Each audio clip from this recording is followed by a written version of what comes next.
Bonjour à toutes et à tous, on se retrouve sur GP Inside. Nous sommes en compagnie de Xavier Siméon qui s'est arrêté sur l'autoroute de retour de Barcelone pour rentrer chez lui et qui nous fait l'honneur de venir débriefer ce Grand Prix du Portugal. Salut Xavier, Salut Thomas. ça va? Bah écoute, on ne peut mieux. Bon, chez nous il fait encore un peu jour puisque nous on a un décalage horaire d'une heure, mais toi il fait déjà nuit du côté de Barcelone, donc voilà, écoute, Avec le ça permet changement de d'heure, travailler. une heure en moins, ça, on, Ça on- joue, on hein. sent la différence, hein. Ça joue sur le Exactement. moral, hein. Ça joue sur le moral. Ça joue beaucoup sur le moral, ouais. Bon, Xavier, on va commencer par, on va dire, on va faire le classement classique de la journée avec un Bezeki qui remporte sa deuxième victoire seulement avec Aprilia. Alors après, on pourrait croire qu'il en a remporté davantage alors qu'il a remporté des sprints, mais c'est seulement sa deuxième victoire avec l'Aprilia et qui s'est montré clairement au-dessus du lot aujourd'hui, quoi. Ah, vraiment, aujourd'hui, ce qu'a fait Bezzecchi, c'était une course voilà, digne d'un patron. Il a mené de bout en bout. Il n'a jamais été inquiété. Il a eu un rythme de folie. Vraiment, aujourd'hui, c'est une victoire plus que méritée. Même si Marc Marquez avait été là aujourd'hui, je ne suis pas certain que Marc aurait pu rivaliser, même si voilà, il y aura toujours le question mark. Mais la course qu'a fait Bezzecchi aujourd'hui, franchement, c'est chapeau. Ouais, effectivement, tu fais bien de souligner Marc Marquez, puisque effectivement, beaucoup vont dire, ah oui, c'est vrai que Marc Marquez n'est pas là, que forcément il y a Ah, une c'est place pour ça que je le dis, supplémentaire sur ouais. le podium. Et surtout, Massimo Rivola, qui est le patron d'Aprilia Racing, s'est entretenu auprès de la presse tout à l'heure pour dire que c'est pas parce que aujourd'hui on remporte des courses et qu'on se bat pour la troisième place du championnat qu'il faut se reposer sur nos lauriers, puisque voilà, sans la référence qu'est Marc Marquez, il faut continuer à bosser parce que aujourd'hui, même s'il se rapproche, c'est pas encore une moto qui est capable de gagner pour l'instant sur tous les grands prix, sur tous les circuits surtout. Alors, elle commence à fonctionner sur les circuits rapides, sur les circuits un peu plus lents, mais il y a encore du travail. Il y a encore du travail, mais c'est vrai que l'évolution qu'a eu Aprilia déjà l'année dernière, cette année, c'est encore un step au-dessus. Mais ça prouve à quel point la marque travaille très très bien. Et aujourd'hui, ils ont un pilote qui est arrivé dans l'équipe sans de vraies ambitions. Car à la base, il faut le souligner, il avait Jorge Martin comme coéquipier. Donc il Oui, savait que quoi qu'il arrive, il allait être le deuxième pilote de l'équipe. Après, il s'est passé ce qui s'est passé, c'est que Martin a été blessé. Du coup, il a eu indirectement le rôle de pilote numéro un. Et c'est là que ça a commencé. Il a pris vraiment du galon dans l'équipe. Et je pense que tout ça, ça joue, que ce soit dans le moral de Bezzecchi, les performances de l'Aprilia. Et aujourd'hui, c'est un binôme qui fonctionne très très bien. Parce qu'on le voit, même Ogura, il est pas tout le temps oui, il était là. présent, mais il fait quand même des très belles courses aussi. Donc voilà, moi je pense que c'est plus le binôme Bezzecchi-Aprilia qui marche plutôt que l'Aprilia elle toute seule. Ouais, effectivement, et tu dis Bezeki Aprilia, comme dit Massimo Rivola, pardon, c'est que c'est aussi la bonne synergie qu'il y a dans l'équipe. Ils ont réussi à mettre en place alors des ingénieurs qui sont expérimentés, qui sont aussi même issus de la F1 pour apporter toute la technologie, l'expérience sur l'aérodynamique, surtout sur l'électronique, surtout sur la gestion la dynamique des véhicules, comme on dit. Mais il y a aussi des ingénieurs plus jeunes, des jeunes diplômés qui, on le sait, en Italie, je pense que tu le sais aussi, Xavier, il y a beaucoup d'écoles d'ingénieurs, mais aussi des facultés qui lance beaucoup d'ingénieurs qui arrivent et qui débarquent dans les paddocks de la F1, mais aussi du MotoGP, avec une expérience que pour l'instant, d'autres pays n'arrivent pas encore à égaler, quoi. Oui, après, les ingénieurs, ils arrivent de partout, hein. On voit que les Japonais ont pris un peu de retard par rapport aux ingénieurs italiens. La preuve avec Ducati qui domine le championnat depuis maintenant quelques années, alors que à l'époque, personne ne voulait de la Ducati. Maintenant, l'Aprilia est en train d'arriver au niveau de la Ducati, alors qu'avant, personne ne voulait de l'Aprilia. Maintenant, c'est une moto qui est très désirée. À l'époque, tout le monde voulait une Yamaha. Maintenant, on veut moins de la Yamaha. Voilà, comme tu l'as dit, Thomas, les ingénieurs qui viennent avec de nouvelles idées et on voit que le MotoGP n'arrête pas d'évoluer et ça se voit dans les chronos, hein. Les Ouais. chronos ne cessent de s'améliorer sur chaque circuit. Pourtant, ça reste une moto, hein. Il y a deux roues, une poignée de gaz, un levier de frein. Et pourtant, ça ne fait que faire des chronos qui aujourd'hui, je pense que c'est de l'ordre. Je pense, je peux dire que c'est assez impressionnant, les chronos qu'ils font. Ouais. Effectivement. Dernier point sur le cas, on va dire sur le petit sujet Aprilia. Maximo Rivola a confirmé que la semaine prochaine, en théorie, Jorge Martin allait revenir. Donc, bien sûr, il faut qu'il ait le feu vert des médecins du circuit jeudi en arrivant. En tout cas, s'il revient, c'est qu'il se sent prêt. Donc, on n'émet aucun doute sur le fait qu'il puisse être en FP1 vendredi. Voilà, donc on peut imaginer que ce projet Aprilia reprenne un petit coup de boost avec le retour de Martin, mais c'est surtout là où Maximo Rivola soulignait, c'est surtout le test qui aura lieu mardi juste derrière. C'est vraiment mettre en place les bonnes bases pour l'année prochaine. Je sais pas comment il voit les choses, mais je sais pas si le test de mardi est vraiment le point le plus important, vu le manque de roulage qu'a eu Martin cette année par rapport à l'Aprilia. Car ça devait être une belle histoire et finalement ça a viré au cauchemar le binôme Martin-Aprilia. Je sais pas si c'est vraiment important que Martin soit là pour le test. Je pense que c'est plus de la communication de la part de l'usine pour essayer de mettre un peu de positif dans l'histoire. Parce que voilà, le vrai développement, il a été fait tout au long de la saison. C'est pas sur une journée de test à Valencia que tu arrives à développer une moto pour l'année d'après. Mais je pense que c'est plus pour permettre à Martin de reprendre un peu confiance, de ne pas avoir cette pression de la course, la pression du résultat. Parce que voilà, il est champion du monde en titre. Et comme n'importe quel pilote, quand il revient, bah, il a envie d'être performant, il a envie d'être devant. Surtout qu'il voit que son coéquipier, bah, il est très très bon pour l'instant. Marco Bezzecchi. Donc c'est une pression supplémentaire pour Martin aussi. Parce que s'il ne performe pas, ça ne va pas l'aider psychologiquement. Donc je pense que c'est plus pour aider Martin, plus que pour le développement, que la journée de test de mardi va être très importante. Dernier petit point aussi, c'est un point au championnat parce que avec le résultat blanc de dimanche de Francesco Bagnaia, Marco Bezzecchi maintenant compte 35 points d'avance sur Francesco Bagnaia en troisième position du championnat. Francesco Bagnaia disait tout à l'heure que de toute façon, il ne voyait pas comment aller chercher, parce qu'il n'y a que 37 points distribués au dernier Grand Prix à Valence la semaine prochaine. Donc, il ne voit pas comment aller chercher la troisième place du championnat. Et de toute façon, il l'avoue volontiers, Marco Bezzecchi mérite cette troisième place du championnat et il la laissera, voilà, même bien évidemment avec un peu de frustration, mais il va la laisser à Marco Bezzecchi, quoi, en tout cas. Il lui laisse, il a plus le choix, hein, comme il l'a dit, il reste Non, 37 c'est points ça. distribués, il en a 35 de retard. Vu les performances de Bezzecchi dernièrement et celle de Bagnaia qui a très très bien performé en Malaisie, mais qui n'a mis que 15 points sur les 3 derniers Grands Prix, sprint et course longue comprises. Donc ça veut dire que voilà, la performance de Bagnaia n'est pas au top.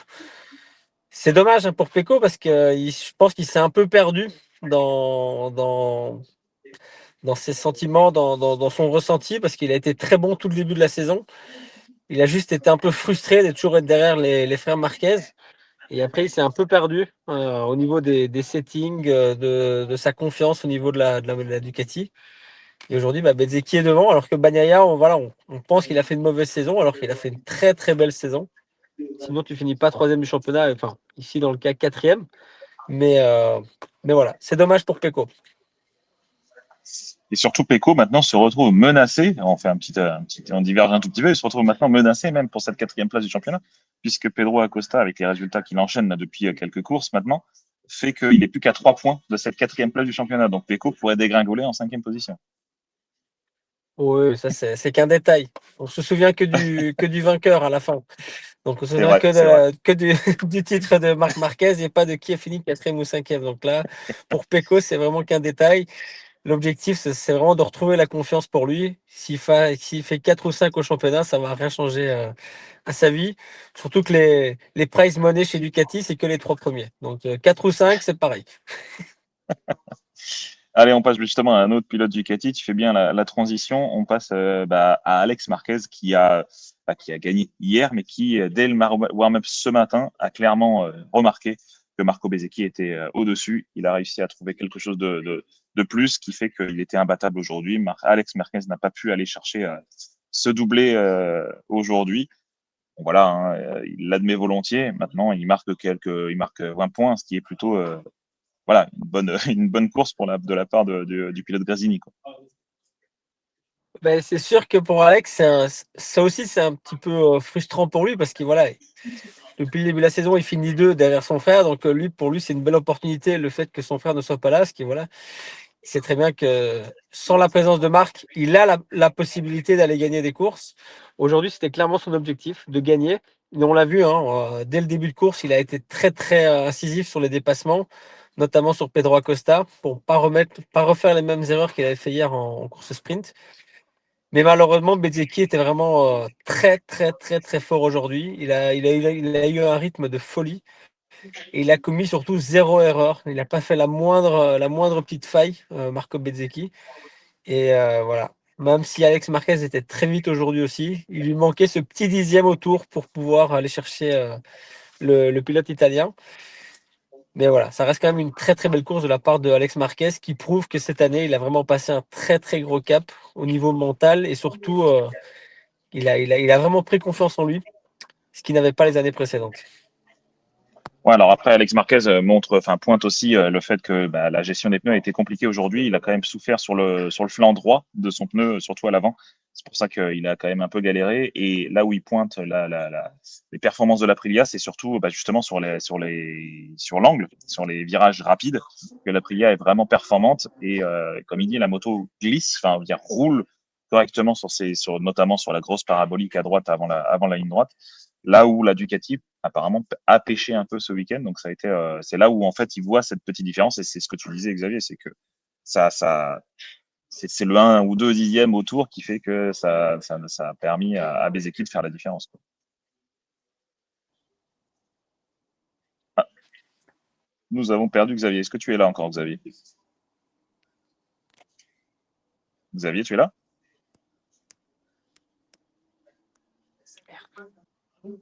Ouais, Xavier, ça a coupé. On reprend. Oui, effectivement, Alex Marquez qui a souligné les performances de la Ducati, de l'Aprilia par rapport à la Ducati. Mais voilà, Alex Marquez qui a fait une bonne course et qui maintenant qui commence déjà à se projeter un peu sur 2026 avec ce. Alors c'est compliqué de tenir nouveau rôle de développeur puisque il va pas y avoir vraiment de grosses nouveautés sur cette Ducati 2026, mais il aura un rôle différent de celui de juste faire quelques réglages et rouler qu'il avait aujourd'hui. Maintenant, l'année prochaine, il aura la dernière évolution de la Ducati. Bah, c'est un peu pour plus l'ego d'un pilote de dire j'aurai un rôle différent, car tout au long de la saison, Ducati a récolté toutes les informations de chaque pilote et de chaque chef mécanicien. Et c'est sur ces bases-là que Ducati travaille sur l'année d'après. Ce ne sera pas sur un test ou sur l'année en cours. Donc Ouais. le rôle d'Alex Marquez ne va pas vraiment changer. C'est plus un peu allez, un discours d'ego pour dire voilà, maintenant j'ai un rôle plus important par rapport à Ducati. Mais dans les grandes lignes, ça ne changera pas grand-chose. Parce que voilà, comme tu l'as dit aussi, c'est que l'évolution de la Ducati, elle sera très minime, vu qu'ils n'ont pas le droit de développer du fait que ils gagnent tout depuis quelques années. Et donc le statut avec les concessions ne leur permet pas de pouvoir développer plus que ça. Mais quoi qu'il arrive, Alex Marquez, depuis qu'il est monté sur la GP24, a vraiment trouvé cette confiance et ce feeling qu'il n'avait pas avec la GP23 l'année dernière. Et donc la GP26 sera très très similaire à la GP24. On l'appellera GP26, mais ce serait une GP24.3, on va dire. Ouais, c'est ça. Exactement. Allez, Xavier, on passe maintenant à Fabio Quartaro. Alors, comme je disais à chaque fois et comme je le dis à chaque émission, on ne peut pas parler de tous les pilotes parce qu'on est déjà presque à un quart d'heure. On essaie de tenir sur un format court pour que vous puissiez avoir les éléments de tout ce Grand Prix. Fabio Quartaro qui a avoué tout à l'heure être devenu un meilleur pilote. Alors, quand l'article a été publié sur GP Inside, hein, n'hésitez pas à nous suivre et à commenter. Beaucoup de gens disaient que Fabio Quartararo avait pris la grosse tête, alors que non, pas du tout. Si on lit bien l'article, Fabio Quartararo montre bien que depuis qu'il a des difficultés sur cette Yamaha, contrairement à l'époque où il pouvait s'agacer et donc rester dans cette spirale négative en disant que j'ai pas la moto, tout ça. Là, il a appris de tout ça et maintenant il arrive à essayer de contourner les problèmes, de les surmonter et c'est grâce à ça qu'il dit qu'il est devenu un meilleur pilote. Voilà. Je pense que Xavier, tu peux expliquer ce qu'il y a derrière ces mots-là. Je me mets à sa place en fait. C'est qu'il est arrivé en MotoGP sans vraiment grandes ambitions. Il a directement été très performant. Il est devenu champion du monde derrière en intégrant le team officiel quand Valentino s'est retiré. Et depuis, il y a eu une évolution technique assez importante de la part de Ducati qui a révolutionné le MotoGP, hein, clairement, hein. Car aucune marque n'avait un jour pensé à faire des ailerons, les abaisseurs d'assiettes à la sortie de chaque virage. Et je pense que voilà, Yamaha et Honda aussi ont perdu un peu le fil à ce niveau-là. Et Fabio, il s'est frustré par rapport à ça. C'est-à-dire qu'il a cru en Yamaha, il voulait rester là-bas pour les remercier, parce que sans eux, il n'aurait pas le statut qu'il a aujourd'hui. Mais aujourd'hui, techniquement, ils ont pris beaucoup de retard au niveau des Japonais, que ce soit Yamaha et Honda, et on sent sa frustration. Et c'est pour ça qu'il dit qu'il est meilleur pilote aujourd'hui, c'est-à-dire qu'il est très performant, malgré que la moto soit inférieure en termes de niveau par rapport aux Ducati et aux Aprilia, et même peut-être par rapport au KTM, en fonction des circuits. Et on voit par rapport aux autres pilotes Yamaha, Fabio, il fait clairement la différence. Donc je pense que c'est par rapport à ça qu'il le dit. Et c'est pour ça qu'il est un peu dans la situation où Marquez était il y a 2 ans quand il était chez Honda. C'est qu'il aimerait bien monter sur une autre moto pour voir si c'est vraiment lui qui fait la différence ou si c'est parce que c'est la Yamaha qui est en retrait. Parce qu'un pilote, voilà, Fabio est un garçon très malin. Et même si on ressent beaucoup plus sa frustration dans les interviews dernièrement, il sait très bien que même s'il monte sur une Ducati aujourd'hui, il va pas mettre 2 secondes autour à qui que ce soit. Mais il aimerait bien pouvoir l'essayer pour voir si vraiment il a le potentiel de se battre de nouveau pour des victoires avec une moto qui se bat devant avec d'autres pilotes. C'est pour ça que maintenant, hein, les rumeurs vont bon train, parce que même si les tractations n'ont pas encore commencé pour la saison prochaine, enfin pour la saison prochaine, pour 2027, bien évidemment, avec les dernières déclarations qu'on a pu entendre de Fabio Quartararo sur divers médias, sur le fait que maintenant, il manque de temps Yamaha manque de temps pour essayer de le convaincre pour rester en 2027. On peut imaginer, Xavier, que voilà, il aille taper à la porte d'autres constructeurs pour essayer de faire comme tu disais, faire comme Marquez a pu faire en passant chez Ducati, essayer de voir s'il peut aussi encore aujourd'hui performer. Parce que même s'il n'est pas vieux, Fabio Quartararo, bien Ouais. évidemment, en signant encore, voilà, il, il avance dans cet âge, bien sûr, même s'il reste, je crois, le cinquième plus jeune de Ah, la ça passe, catégorie. ça, Donc ça passe très vite, hein, ça mais passe ça très vite. passe Mais vite, hein, comme tu dis. la différence avec Fabio, là où Marc a été, on va dire, plus chanceux, c'est que Marc, il est arrivé, il a pris ses décisions quand il n'y avait pas encore de changement technique. Là, la position de Fabio, elle est très difficile parce que, ok, aujourd'hui, la Ducati est la meilleure moto. Aprilia a énormément évolué, mais on est sur des 1000 cc avec les Michelin. En 2027, ça repart complètement de zéro avec les C'est vrai. Pirelli et des 1150. Est-ce que Ducati sera toujours la moto qui sera la moto dominante? Personne ne le sait. Et là, Fabio, il est entre deux chaises. C'est-à-dire que soit il prend le risque de dire je vais chez Ducati et finalement la Ducati, quand ce sera le nouveau règlement, ce sera la pire moto du plateau et la Yamaha la meilleure, ou inversement. On ne sait pas le dire ça. Et C'est c'est vrai. pour ça que là, il est pris entre deux chaises et la décision, elle n'est pas facile à prendre. Ouais, non, c'est sûr que, bon, en tout cas, les tractations vont pas tarder à commencer. On peut imaginer que ouais, début janvier, fin janvier, on va commencer à entendre soit des signatures de contrats pour la saison 2027, soit commencer à entendre des tractations ou des pilotes qui vont se prononcer sur le fait qu'ils resteront pas ou autre. Enfin, ça va être intéressant. Je pense que tu connais ça, Xavier, déjà. La chance de Fabio, c'est qu'il est très désiré dans beaucoup d'équipes, hein. C'est un pilote qui a un talent incroyable. Et donc, tout le monde aimerait bien pouvoir bénéficier de ses services, clairement. Mais comme je viens de le dire, la position dans laquelle il est, elle est très difficile parce que tu peux partir chez Ducati aujourd'hui et en 2027, c'est la pire moto du plateau. Alors que la Yamaha Exactement. sera peut-être la meilleure et c'est ça qui est c'est pour ça que je pense qu'il ne partira pas de chez Yamaha. Je ne m'avance pas, mais je Intéressant. pense qu'il ne partira pas. Si, voilà, on l'aura entendu pour la première fois sur GP Inside, grâce à Xavier Simeon. Avec Xavier, on passe à un autre Français, Johan Zarco, qui a, alors mine de rien, il a marqué des points sur les deux courses du week-end, donc le sprint et la course du dimanche. Il a retrouvé confiance sur cette Honda, chose qui lui faisait défaut, en tout cas sur une grosse partie de la tournée asiatique, pardon. Il a retrouvé confiance en Malaisie, ça se confirme au Portugal. Maintenant, lui, il a quand même un petit soupçon de frustration puisque il n'arrive pas à faire encore ce qu'il veut faire sur cette Honda. Alors je ne sais pas si toi en tant que pilote, tu arrives à analyser un peu ce qui se passe. C'est vrai qu'il a l'air de galérer sur cette Honda en fin de saison. Ouais, je comprends sa frustration parce il a fait vraiment un week-end très très solide ici au Portugal. On l'a vu dans le top 5 à quasi toutes les free practice. C'est vrai. Il arrive hein, à faire des chronos très rapides. Ce qu'il n'arrive pas à faire par contre, c'est le répéter pendant 26 tours. D'un tour à l'autre, il doit vraiment se battre énormément avec la moto pour pouvoir faire les chronos. Ça demande beaucoup d'énergie, que ce soit mentale et physique. Je pense que c'est plus pour ça qu'il était un peu frustré, parce qu'il voit qu'il a la vitesse.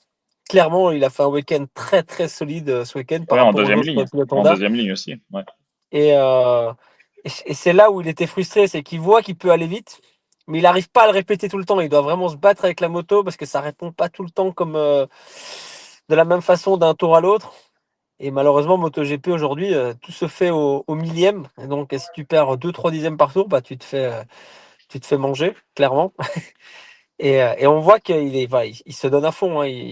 Dans sa vie de tous les jours, il s'entraîne à fond. Il est vraiment focus à 200% sur faire évoluer cette moto et lui performer au-delà d'évoluer. bien sûr. Enfin, voilà, je me répète encore une troisième fois, mais il a vraiment fait un week-end très solide et je pense qu'il espérait un peu mieux au vu des chronos qu'il a pu faire lors des essais qualificatifs et en free practice. En tout cas, on espère que bon maintenant, comme il disait, alors c'était quand c'était vendredi, je crois, hein, il regarde plus maintenant sur le box d'à côté, c'est-à-dire le box officiel. Maintenant, il se concentre sur les pièces qu'on lui donne. Il sait ce dont il disposera la saison prochaine. Il aura normalement le même matériel. En tout cas, c'est ce qu'on lui a promis. Donc maintenant, il mise ça sur ça. Il regarde plus si Marini ou Mir ont du matériel différent. Ce qui a fait la différence, on va juste le rappeler, c'est qu'il y a eu ils mettent un bras oscillant en carbone, donc apparemment ça l'aide, en tout cas sur certains circuits, et ça a plutôt fonctionné en Malaisie comme au Portugal, parce que apparemment en tout cas sur des courbes rapides avec la moto qui est en charge sur l'arrière, ça a l'air de bien fonctionner. Maintenant, est-ce que ça se fonctionnera à Valence, qui est un circuit quand même complètement différent avec alors, on va dire, il y a quelques cours rapides, mais c'est quand même un circuit avec plutôt lent, je dirais, Xavier, mais voilà, on espérera que Johan fasse quelque chose là-bas, quoi. Ça reste à voir. Ils ont vu que personne n'a roulé là-bas l'année dernière. Oui, On va dire un peu, c'est un circuit un peu test pour tout le monde, oui, vu oui, qu'il n'y a pas de référence par rapport à l'année dernière. Donc, ce sera à voir. Après, Valence, c'est un circuit qui offre beaucoup de grip de base. C'est un circuit où la dégradation des pneus est beaucoup moins importante que sur d'autres circuits. Donc là, vraiment, tous les détails seront très très importants. Donc à voir si ce bras oscillant et les nouvelles pièces qu'Honda a pu lui apporter lui seront bénéfiques. Ce que je sais, c'est que Johan a toujours été très très bon à Valence. oui. Donc espérons que ce soit encore le cas la semaine prochaine. C'est vrai qu'on se souvient d'une passe d'armes entre Zarco et Dani Pedrosa. Alors, je ne sais plus quelle année c'était, je crois que c'était en 2018, où Zarco avait bien failli gagner devant Pedrosa, mais non, Pedrosa a eu gain de cause à la fin. Donc voilà, c'était une belle course. Euh, Xavier, on va faire un dernier point le Moto 2. On a vu une course de la part de Diogo Moreira, qui s'est fait un peu dominer en début de course, en tout cas même jusqu'à la mi-course par Colin Veyer, mais qui a pu aller chercher la victoire. Alors, sa mission était remplie puisqu'il fallait qu'il finisse premier ou deuxième pour essayer de ravir le titre dès aujourd'hui. Par contre, l'autre qui a aussi rempli sa mission, c'est Manuel Gonzalez qui a terminé sixième et qui repousse l'échéance de ce titre à Valence. Mais Diogo Moreira compte 24 points d'avance. Alors, tu m'avais repris, tu te souviens, sur les antennes de RTBF, lorsque Toprak se battait pour le titre face à Nicolo Bulliga en disant que je disais que c'était voilà, c'était plus qu'une formalité. Là, 24 points d'avance, même si rien n'est joué, on peut imaginer que Diogo Moreira arrive quand même avec deux mains sur le titre d'ores et déjà. Ouais, aujourd'hui, ce qu'a fait Moreira aujourd'hui, franchement, c'était taille patron. Ouais, Il a montré pourquoi aujourd'hui il était leader du championnat. C'est sûr que Manuel Gonzalez a fait le job aujourd'hui, même s'il a fait quelques erreurs en course et ouais, il qu'il s'est fait peur, espérait hein. pouvoir se battre avec Diogo Moreira. Mais ce qu'a fait Moreira tout au long du week-end, hein, clairement, parce qu'il a construit son week-end dès la qualification en partant de la pole position. Et ça, il a prouvé que il n'était pas leader du championnat pour rien et qu'il allait en MotoGP l'année prochaine, pas pour rien non plus. On parle de nationalité, c'est vrai, mais le talent, il est clairement là. Il va certainement monter en tant que champion du monde.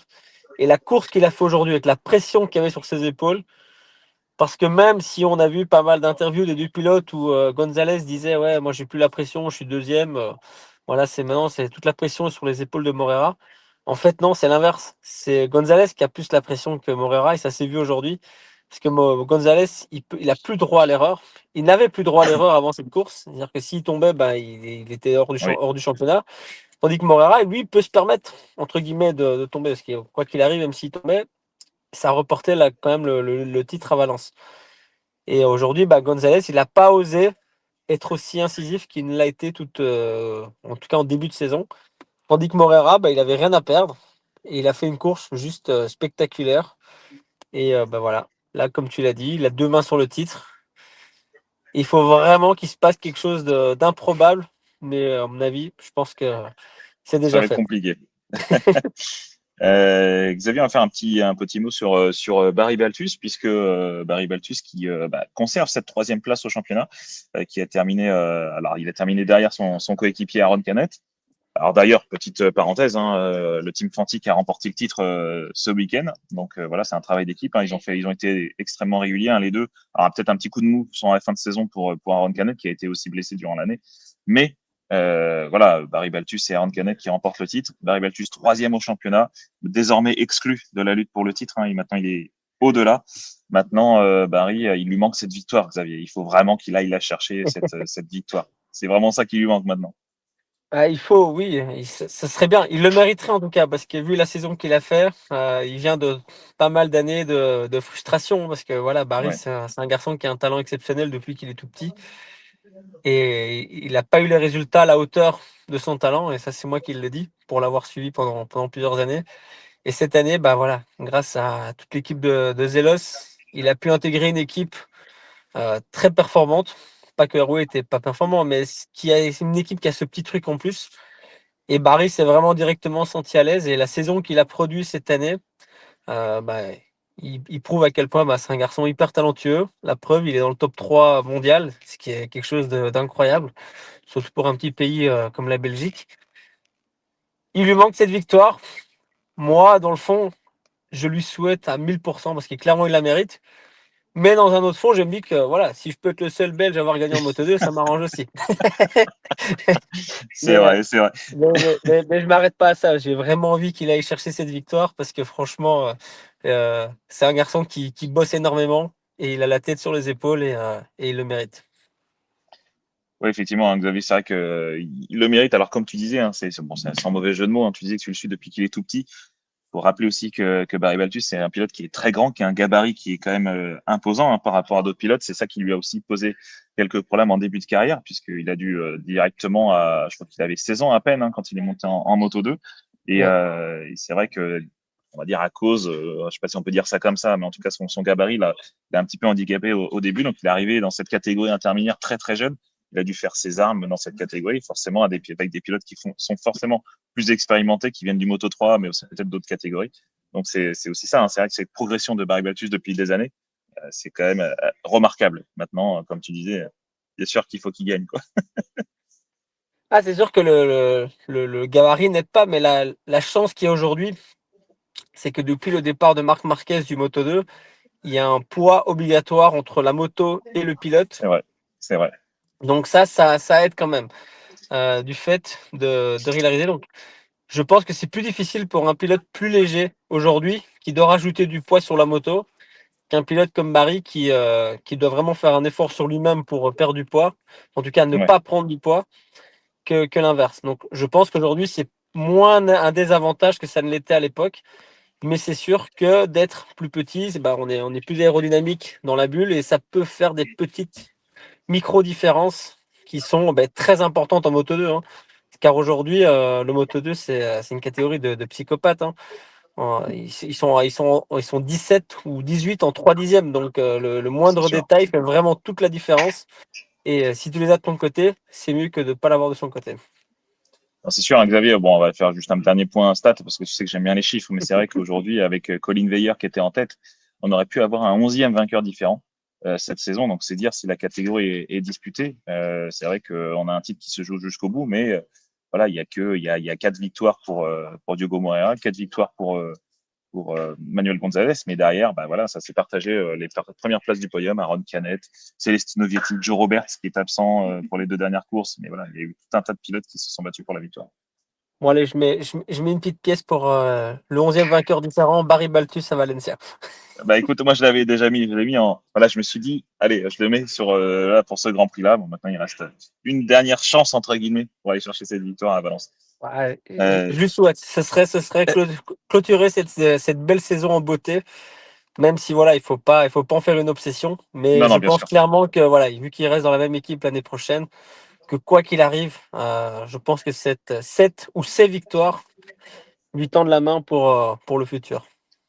D'ailleurs, Xavier, juste une petite parenthèse avant de clôturer ce live. On sait toujours pas quel sera son coéquipier. Alors, je le sais indirectement. En théorie, ça devrait être Tony Arbolino, qui n'a pas encore été confirmé chez Fantic. Je crois pas en tout cas.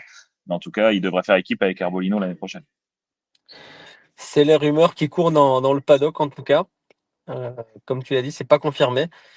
Mais généralement, il n'y a pas de fumée Non, c'est sûr. sans feu. Donc voilà, Non, je mais c'est pense pour que dire ça que doit. l'année prochaine, sur Mo, surtout, il y aura, parce que là, les résultats de Tony Arbolino sont quand même clairement pas au niveau de ses performances qu'il avait les années passées. Donc, on peut imaginer que aussi Barry Baltus aura ce statut de pilote numéro 1, en tout cas de fer de lance du projet Fantic la saison prochaine. Ouais, moi je pense qu'il faut pas se mettre ça comme objectif d'être pilote numéro un. Ça lui allait très bien d'être pilote numéro 2 cette année, car les attentes étaient beaucoup moins élevées et on a moins de pression quand il y a beaucoup d'attentes sur quelqu'un, même si voilà, il y en aura beaucoup pour Barry l'année prochaine. Mais je pense qu'il faut vraiment rester dans cette philosophie de voilà, je prends les courses comme elles viennent. Et advienne que pourra, il sait qu'il est très rapide, mais il faut pas se mettre la pression de dire voilà, je suis le numéro un et je dois absolument être devant mon coéquipier. Quoi qu'il arrive, si ça devait être Tony Arbolino son coéquipier, on sait qu'il sera performant, car il a eu du mal cette année au guidon de cette Bosco-Curo, du fait d'avoir changé d'équipe et de châssis en même temps. Ça ne l'a pas aidé, mais voilà, on a pu voir que Fontic, et la preuve en est, c'est qu'ils sont champions du monde des teams cette année, était une équipe qui sait très bien faire le travail. Donc, on peut s'attendre à ce qu'Arbolino soit très performant aussi. Donc, voilà, moi, je pense qu'il faut plus prendre ça comme un objectif de dire voilà, j'ai un très bon coéquipier qui vient, comme Canet l'était, mais pas de voir absolument se dire je suis pilote numéro un, je dois absolument être devant lui.